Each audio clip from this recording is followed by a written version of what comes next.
కొత్త వాళ్ళకి సైతం ఈజీగా చేయగలిగే పన్నీర్ కర్రీని ఇప్పుడు నేనైతే చూపిస్తున్నాను. ఫస్ట్ పన్నీర్ తీసుకొని నీట్గా క్యూబ్స్ కింద కట్ చేసుకోండి. తర్వాత బాండిల్ పెట్టేసుకొని దాంట్లో కొంచెం ఆయిల్ వేసి కొంచెం పసుపు వేసి పన్నీర్ టెంప్టింగ్ కలర్లో వచ్చేలాగా ఫ్రై చేసుకోండి అనమాట. ఫ్రై చేసుకొని పక్కన పెట్టండి. పక్కన పెట్టుకున్న పన్నీర్లు ఇప్పుడు మనం కర్రీ ప్రిపరేషన్లో వెళ్తాం.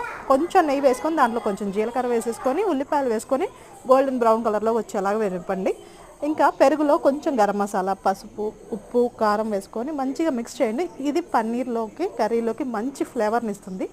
సో ఇంకా వేసుకొని అదే కప్తో వాటర్ కూడా యాడ్ చేసుకోండి, ఎందుకంటే పన్నీర్ కొంచెం ఉడకాలి కదా. నా దగ్గర టమాటోస్ లేవు, సో టమాటో సాస్ వేసుకున్నాను. మీరు నచ్చితే వేసుకోవచ్చు, లేకపోతే స్కిప్ చేసేయచ్చు.